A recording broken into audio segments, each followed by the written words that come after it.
이거는 저희 A 모델이에요. 9평짜리. 그리고 이거는 W 모델 6평짜리. 이거는 Y, 저희 농막 타입이에요.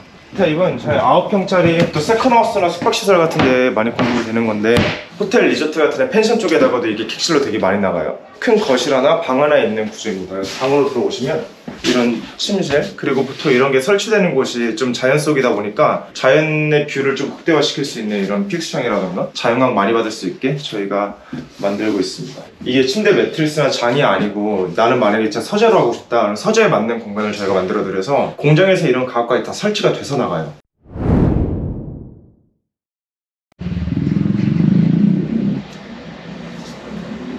안녕하세요. 네. 소개하면 되나요? 스페이스 웨이비 대표 홍인택이라고 합니다. 뭘 불러주시고. 워크숍에서 기본적으로 족구랑 노래 자랑을 한번 해보고 싶은 생각이 있어서 유튜브로 노래방 기계 있어요. 아, 거기 있어요? 네, 노래방 기계 있어요. 아, 왜냐면 제가 보기엔 이거 문화충격가? 왜요?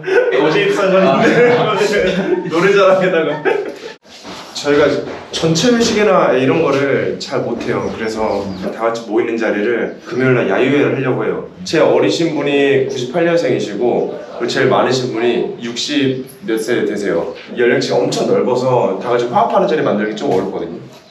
그래서 좀 이번에 펜션 하나 잡고 그렇게 하려고 하고 있습니다. 회의 분위기가 좋은 것 같아요. 그리고 다 친해서 친한 거 맞나? 이제 공장으로 가야 돼서 네. 공장으로 이동해 볼까요? 네.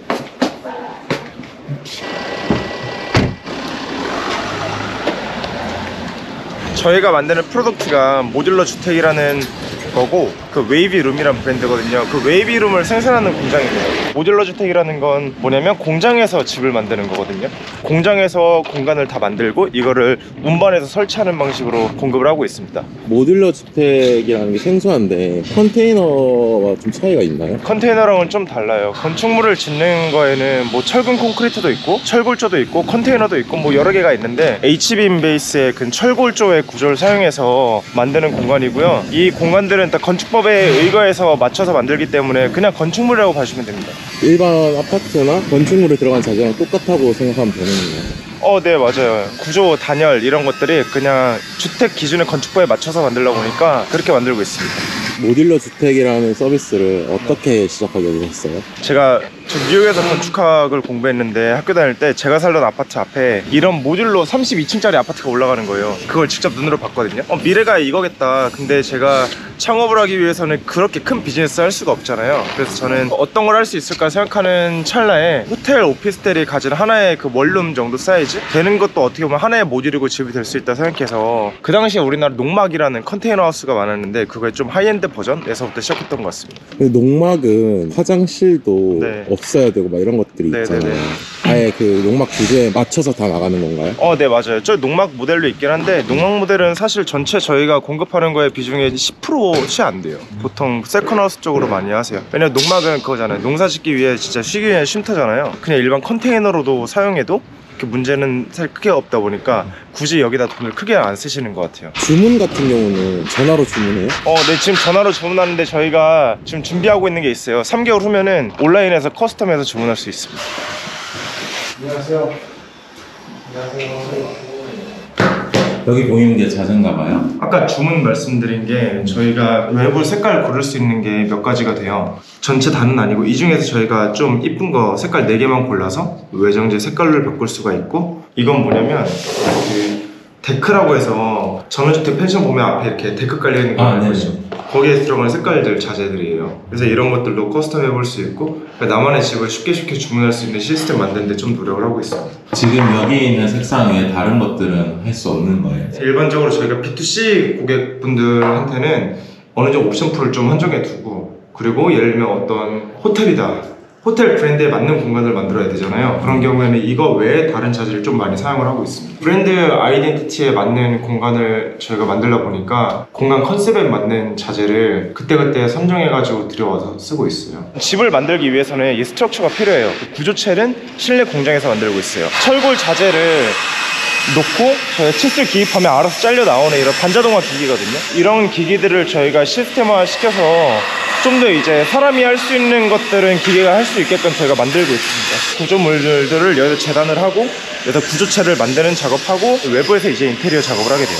네. 만들어서 가는 이유가 있나요? 그쪽에서 지으면 안 되나요? 가장 중요한 거는 제가 볼 때는 품질이에요. 제주도, 부산, 강원도 짓는 것마다 이 사람이 만드는 거잖아요. 그래서 퀄리티가 다 다를 수밖에 없어요. 좀 외곽적으로 가면 기술자들이 많이 부족하기 때문에 품질이 자연스럽게 낮아질 수밖에 없는데 인류라든 이 공장 안에서 계속 만들어지면 품질이 계속 일정하게 나올 수 있는 장점이 있거든요. 똑같은 사람들이 만들고 똑같은 시스템에 똑같은 기계가 계속 만드는 거기 때문에 국내 어디 심지어 해외를 가더라도 이 공간에 대한 품질은 변하지 않는 거죠. 제가 추구하는 건 공간의 제품화예요. 건축물이라는 것도 하나의 제품이 될 수 있다. 자동차와 같은. 그렇기 때문에 품질 유지가 되게 중요하다고 저는 생각을 하고 있습니다. 가격은 어느 정도 하나요? 저희가 농막은 3,480만 원, 그리고 6평짜리 주택 기준에 맞춘 거는 4,500에서 5,000, 9평짜리는 6,000 중반 이 정도 되는 것 같아요. 이거는 저희 A 모델이에요. 9평짜리. 그리고 이거는 W 모델 6평짜리. 이거는 Y, 저희 농막 타입이에요. 이건 저희 9평짜리 또 세컨하우스나 숙박시설 같은 데 많이 공급이 되는 건데, 호텔 리조트 같은 데 펜션 쪽에다가도 이게 객실로 되게 많이 나가요. 큰 거실 하나, 방 하나 있는 구조입니다. 방으로 들어오시면 이런 침실, 그리고 보통 이런 게 설치되는 곳이 좀 자연 속이다 보니까 자연의 뷰를 좀 극대화시킬 수 있는 이런 픽스창이라던가 자연광 많이 받을 수 있게 저희가 만들고 있습니다. 이게 침대 매트리스나 장이 아니고 나는 만약에 진짜 서재로 하고 싶다, 그럼 서재에 맞는 공간을 저희가 만들어 드려서 공장에서 이런 가구까지 다 설치가 돼서 나가요. 그래서 이번에 저희 회사는 현대 리바트한테 투자를 받아가지고 이 가구가 전부 다 현대 리바트 걸로 들어갈 거거든요. 공간의 퀄리티를 좀 더 높이는 데 집중을 하고 있습니다. 수납이 되게 많은 것 같네요. 네, 저희도 유튜브를 하고 있는데 구독자분들이 남성분이 80% 이상인데 저희 고객분들은 결정할 때 항상 그 사모님들께서 결정을 하세요. 그래서 사모님들을 보면 주방 이렇게 작아, 그리고 수납 공간 부족하다, 이런 피드백이 되게 많아가지고 주방도 이렇게 되게 크게 했고 수납 공간도 좀 이제 확보를 많이 하는 케이스여가지고 식기세척기, 냉장고, 세탁기 다 들어가요. 그리고 이건 6평 되는 공간입니다. 보면 일반 원룸 같은 형태인데 앉아서 밥 먹거나 이제 책도 볼 수도 있고, 그리고 여기 되게 작게 옷장이랑 신발장까지 이렇게 들어가 있어요. 이거는 저 Y 농막형 모델이에요. 농막은 사실상 잠을 자면 안 되는 공간이거든요. 그리고 잠깐 쉴 수 있는 공간이어야 돼서 주방하고 이런 욕실 정도만 두고 나머지는 그냥 이런 공간으로 뻥 뚫리는 케이스입니다. 화장실은 있어도 괜찮은 거예요? 지자체마다 달라요. 어딘 되고 어딘 안 되는데, 안 된다고 하는 지자체는 저희는 이걸 창고로 만들어요. 농사를 짓기 위한 부자재를 여기다가 창고로 좀 사용하게 해드리고 이렇게 해서 하고 있습니다. 그 모듈러 주택은 지금 왜 높이 안 짓고 있어요, 한국에서는? 지금 작년부터 시작해서 많이 짓고 있거든요. 13층짜리 아파트도 짓고 있고요. 포스코에서는 광양형 기숙사도 엄청 크게 짓고 있고, 이제 막 시작인 것 같아요, 제가 볼 때는. 모듈러라는 시장이 국내에서는 포스코 ANC가 대기업이 먼저 시작을 했는데 그게 10년 전이거든요 벌써. 근데 이 시장에서 많이 받쳐주지 않았던 건데, 이제 해외에서는 심지어 싱가포르에 50층짜리도 올라오고 있고 메리어트 호텔도 호텔인데도 불구하고 모듈러로 짓고 있고 하다 보니까 우리나라도 이 영향을 받아가지고 이제 고층으로 올라가는 시대인 것 같아요. 작년 9월 달에는 용인 영덕의 그 행복주택 아파트, 그것도 다 모듈러로 현대엔지니어링이 짓고 있고, 작년에 짓기 시작했던 것들이 이제 올해 혹은 이제 내년에 이제 다 완성이 되면은 그때부터 좀 시장이 많이 바뀌지 않을까 생각하고 있습니다. 학교로 네. 지었던 것도 있다고 하는데 네네. 좀 주민들이나 학부모들의 반발이 좀 심했다고 들었어요. 네, 모듈러라는 게 그렇죠. 어떻게 보면 컨테이너 같고 기존에 있던 시장에서 하던 방식이 아니기 때문에 이거에 대한 불안감과 걱정이 많은 것 같아요. 근데 건축물이잖아요. 사실 이건 안전사고가 되게 크게 날 수 있는 부분이기 때문에 학교를 이렇게 지으면 우리 아이가 다치면 어떡하냐, 난방도 안 된다, 컨테이너랑 뭐가 다르냐, 약간 이런 조금씩 나아지고 있긴 한데 아직까지도 그런 반응이 있긴 하거든요. 근데 이거는 시간이 지나면서 이 모듈러 시장 자체에서 많이 증명을 해야 되는 숙제인 것 같아요. 모듈러인데 단열로 잘 된다, 안전에 문제 없다, 그리고 일반적인 건축물과 별 다를 거 없이 그냥 똑같다, 오히려 좋은 퀄리티로 나온다, 이것만 좀 시장에서 증명이 되면은 이 시장이 좀 더 커질지 않을까 생각하고 있어요. 그래도 이게 평당 가격이 조금 비싼 편인데 싸게 하려면은 어떻게 해야 되나? 만약에 지금 있는 퀄리티와 똑같은 거를 싸게 만든다 하면은 이 시장이 더 활성화되고 물량이 많아야 돼요. 그러니까 우리가 10개 만드는 것과 100개 만드는 거 다르거든요. 물량이 많아지면 자연스럽게 이런 로봇이나 이런 게 들어올 수 있거든요. 그러면서 원가는 점점 줄여나가야 되는데 아직까지 시장이나 저희도 그렇고 물량이 막 엄청 기하급수적으로 막 크지가 않아요. 그래서 그 시장 입장은 시간이 지나면서 점점 해결되지 않을까 생각하고 있습니다. 주문은 어느 정도 들어오나요? 작년에는 56개월 공급했고요. 그래서 올해 같은 경우는 2배에서 2.5배 정도 되는 것 같아요. 지금 속도로 봐서는. 개인 고객분들 같은 경우에는 보통 2채에서 3채 정도 구매를 하시는데, 일반 시행사라던가 뭐 리조트 만드시는 분, 이런 분들은 한 번 주문할 때 20-30개 최소, 많게는 130개 하시는 분도 있어요. 그런 B2B 프로젝트에 따라서 물량 수가 되게 확연히 차이 나기 때문에 올해는 좀 기대하고 있는 부분이 있습니다. B2C의 경우에는 어떤 분들이 많이 주문하세요? 돈 있는 분들이 많아요.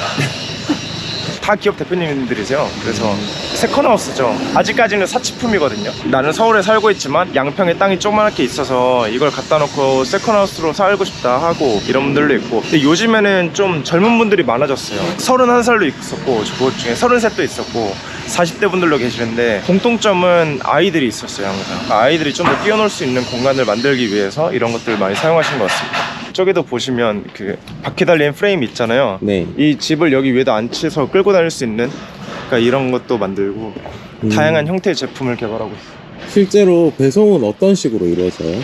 내일 설치다 그러면 오늘 오후 5시쯤에 여기에서 차에 실어요. 차에 실어가지고 가서 설치해야 될 것들에 이런 장비들 챙겨가지고 다음날 아침 7시쯤에 저희가 설치를 시작해요. 오전이면 다 끝나요. 3-4시간이면 설치는 금방 끝나가지고 건축물에 필요한 수도, 그 다음에 오수, 그 다음에 정화조, 이 배관 3개를 저희가 연결하고 있어요. 우리나라에서 철근이나 콘크리트나 집 짓는 기술이 되게 좋잖아요. 네. 우리나라에서 모듈러 사업의 비전은 어떻게 보세요? 되게 민감한 얘기인데, 그냥 진짜 제 개인적으로는 고층 아파트 짓는 건 모듈러로 저는 우리나라 시장에서는 어려울 거라 생각을 합니다. 개인적으로는 모듈러 하고 있지만에서도. 왜냐면 우리나라는 아파트가 메인 주거 형태잖아요. 그리고 엄청 옛날부터 철근 콘크리트로 지어왔기 때문에 지금 생기는 아파트들은 너무 잘 지어요. 고객 입장에서 봤을 때 충분히 내가 이 아파트에 살고 있는데 부족함이 없는데 굳이 모듈러에 살까? 저는 그러진 않을 거라 생각을 하거든요. 그 아파트 금액이 낮다고 해도 뭐 분양가액이나 이런 거에서 큰 차이가 없을 거기 때문에 어차피 땅값이 비싼 거잖아요. 그래서 저는 큰 메리트는 없다고 보고요. 저희 회사는 나가는 방향성은 공간의 제품화, 그리고 공간 한 제품으로 해외에도 수출하고, 나중에 시간이 지났을 때는 이 하드웨어, 소프트웨어도 붙여가지고 집을 관리할 수 있는 시스템, 중고로 심지어 집을 거래할 수 있는 시스템 만드는 게 목표입니다. 여기 보이는 공장은 뭐예요? 저희가 원래 공장 이쪽만, 작은 쪽만 쓰다가 하나 더 확장을 해가지고, 이쪽은 아까 스틸 프레임이 지어지는 곳이고, 여기도 스틸 프레임이 올라가긴 해요. 네. 보통 저희가 자재 창고로 많이 사용을 하고 있습니다. 건축에 사용하는 이런 목자재라든가 석고보드라든가 MDF 이런 것들을 놓고 있고요. 고객들은 이거 어디다 가져가나요? 보통 그냥 개인 땅에다가 가져다 놔요. 일반적으로 하시는 분들은 뭐 보통 100평에서 한 200평 정도 사이 가장 많이 하시는 것 같아요. 서울 이태원도 들어오고, 최근에는 반포동 신논현역 쪽에도 들어오고 하는데 운반이 불가능해서 못했는데 수도권에서 되게 많이 관심을 가지는 것 같습니다. 운반이 왜 안 돼요? 폭이 있잖아요. 이게 폭 때문에 좁은 골목길 들어갈 수 없고, 그리고 나뭇가지나 전깃줄이 낮으면 안 돼요. 이게 차 위에 올라가면 되게 높아지거든요. 현장 여건에 따라서 설치 여부가 달라집니다.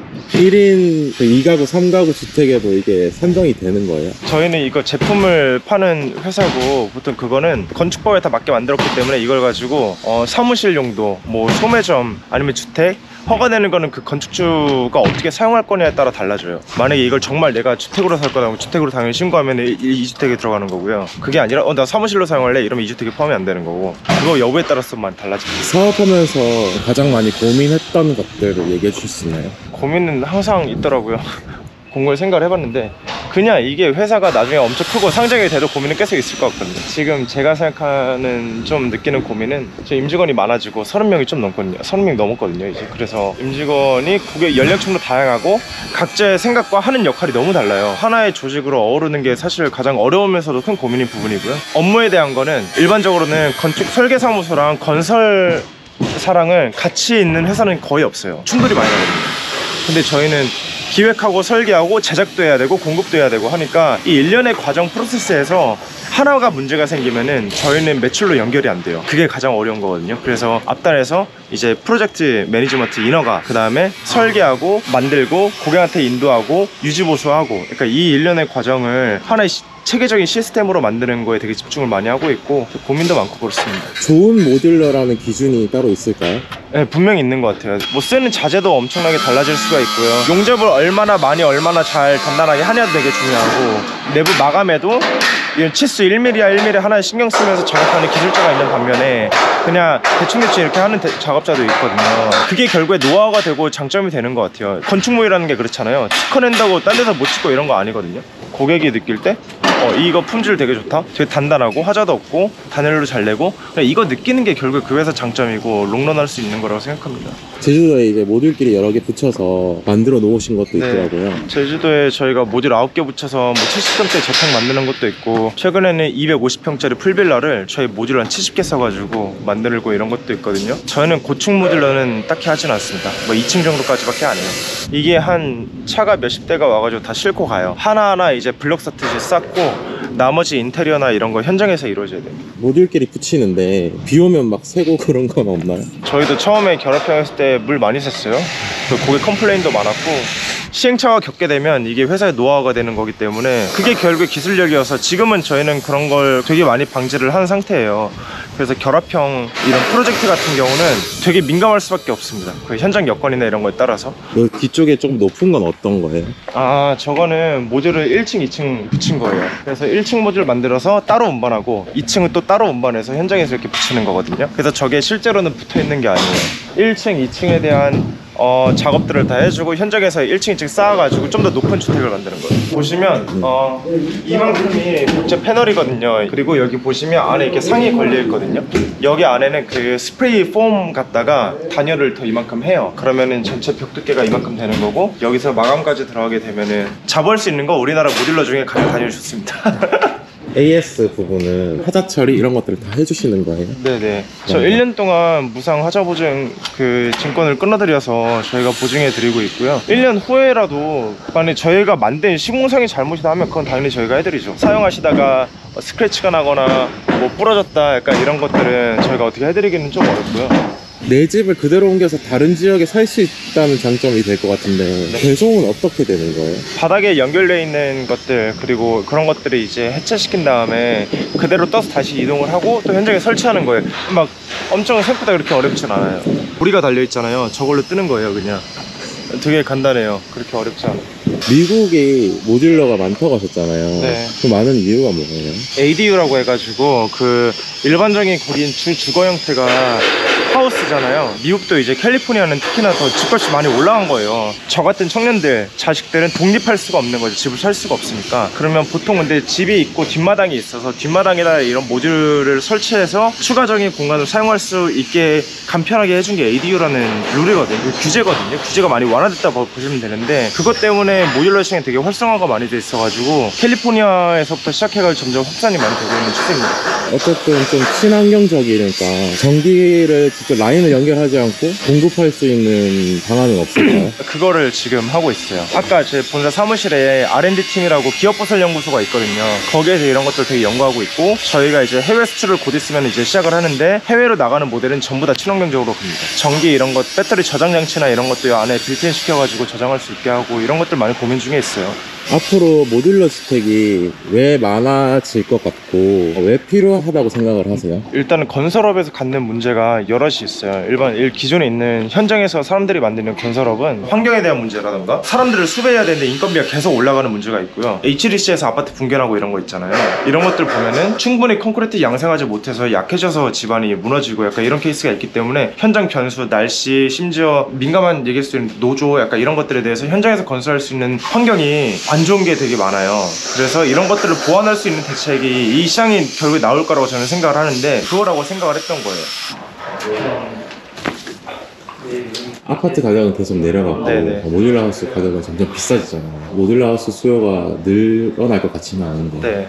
두 가지 말씀드릴 수 있을 것 같아요. 첫 번째는 그 타겟 시장이 너무 다릅니다. 모듈러 주택이라는 거는 전원주택 아니면 세컨하우스 쪽에서 많이 활용이 되는 거고, 메인 주거 형태로 살기는 좀 어려워요. 공급하는 시장이 좀 다르다고 말씀드릴 수 있고, 두 번째는 건축물 짓는 가격은 계속 올라가요. 자재비 많이 올라가고 인건비가 증가하고 비싸질 수밖에 없을 거라고 생각을 하는데, 아파트 값이 낮은 이유는 분양이 안 되기 때문에 낮은 거죠. 건축물 공간이라는 것만 보면은 사실 크게 다를 건 없다고 봅니다. 땅만 있으면 어디든 이 모듈러 하우스를 올릴 수 있는 거예요? 허가를 잘 받아서 합법적으로 놓을 수 있는 땅이면 충분히 가능합니다. 토지에는 지목이 여러 개가 있는데 대표적인 건 대지, 전답, 임야 이렇게 있는데, 대지는 건축물이 지어진 땅을 대지라고 하고요. 전은 농사 짓는 밭, 답은 논 이라고 생각해 주시면 되고, 임야는 산이에요. 이런 것들은 건축물 놓으려면 개발행위 허가라는 걸 받아야 되고, 개발이 되는 곳이 있고 안 되는 곳이 있어요. 뭐 그린벨트라고 불리면 개발이 안 된 땅이잖아요. 거기다 놓고 살 수는 없는 거고, 이런 합법적인 개발행위라는 절차를 거쳐가지고 사용하실 수가 있습니다. 장기적으로 어떤 분들이 이 모듈러 하우스를 가장 많이 필요로 하고 사용하실 것 같으세요?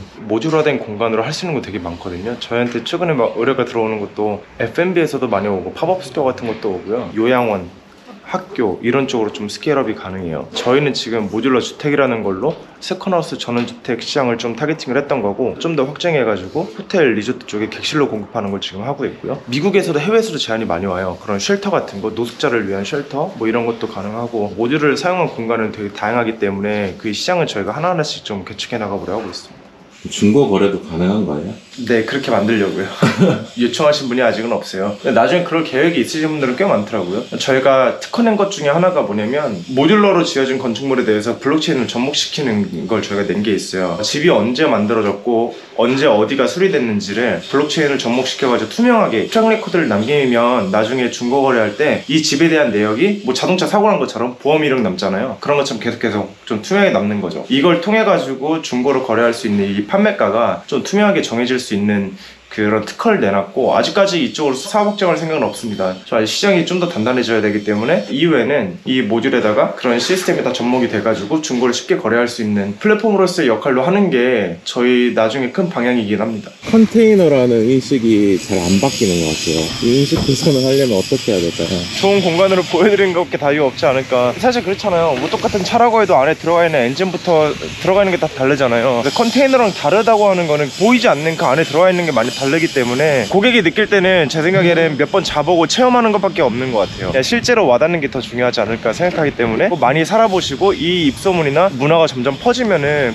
인정을 해주시지 않을까 생각하고 있습니다. 체험할 수 있는 기회가 많아야 되는데 그런 기회들을 좀 제공하고 계시는가요? 그거를 저희가 진짜 땅을 조그맣게라도 사가지고 체험 공간을 하려고 엄청 오래전부터 준비 중이에요. 근데 초기 스타트업이 사실 돈이 어디 있겠습니까? 그래서 그냥 저희는 일단 제조하는 데 되게 집중을 많이 하고 있는데, 좋은 기회가 있으면 저희도 여건과 여유가 된다면 그런 공간은 꼭 만들 예정에 있습니다. 최종 목표에 관해서 얘기해 주세요. 저는 원래 공대생이었어요. 그러다가 건축으로 편입을 해서 건축을 하게 된 케이스고, 이 사업을 했던 것도 이전에 제가 이커머스 관련된 창업을 했다가 런칭도 못하고 말아먹었어요. 가장 크게 깨달은 게 뭐냐면 제가 좋아하는 걸 해야 된다는 거였거든요. 최근에 그 미국으로 수출하는 것 때문에 출장을 갔다 왔는데 캘리포니아에 노숙자들이 되게 많아졌어요. 그래서 제가 일주일 출장 가 있는 동안도 캘리포니아 정부에서 이런 쉘터 공급하는 거에 대해서 막 제안도 해주시고 이랬거든요. 되게 좋은 쪽으로도 되게 사업을 많이 하고 싶어요. 지금 어떻게 보면은 우리 제품이 많이 사치품이고 고급 리조트 같은 데다 물론 공급을 해서 저희도 그걸 매출을 내고 있긴 하지만, 궁극적으로는 회사가 많이 크게 되면은 되게 그런 쪽으로 좋은 일도 많이 하고 싶다는 생각이 많이 들었습니다. 서울 본사랑 여기 창고에 직원분들이 꽤 많아요. 아직까지도 저는 그 회사를 볼 때 부족한 것밖에 안 보여요. 지난주에 회사 소개서를 한번 제대로 써봤거든요. 지명원이라고 하죠. 이런 걸 써봤는데 한 게 되게 많더라고요. 지나고 보니까 긍정적으로 바라보면 되게 한 것도 많고 많은 성장을 이루었다고 또 생각할 수도 있고, 어떻게 보면 아직까지도 되게 부족한 게 많은데, 이걸 하기 위해서 뭐 건축 인테리어 하면서 돈을 자본을 조금씩 모아서 시작을 했었고, 투자 받지도 않은 상태에서 시작을 했었거든요. 작년 2월 달에는 저 포함해서 직원이 2명밖에 없어요. 근데 지금은 전체 합하면은 좀 30분이 넘는 분이 벌써 됐는데, 이렇게 빨리 성장하면은 외부에서 볼 때 되게 멋있어 보이긴 하지만 내부에선 전쟁이거든요. 서로 사람 대 사람 간의 갈등도 당연히 생기고 부족한 시스템도 많이 보이고 해서 제 눈에는 정말 부족한 것밖에 안 보이는데, 이거는 저 혼자 하는 게 아니라 저와 같이 함께 힘써줄 그 사람들이랑 같이 하는 거기 때문에, 이렇게 빨리 성장한 만큼 앞으로는 이거에 뭐 배 아니면 이제 3배로 이제 더 빠르게 이제 크게 성장할 거니까 한번 잘 지켜봐 주시면 좋을 것 같고요. 보신 대로 스타트업계에 계신 분들 이런 게 있었어라고 생각하실 텐데, 궁금한 거 있으시면 하단에 댓글 달아주시면 저희가 질문에 대한 답변 드리도록 하고요. 그리고 채용이나 뭐 티타임이나 이런 거에 대해서 요청하실 분들도 댓글 달아주시면 저희가 따로 연락드리도록 하겠습니다.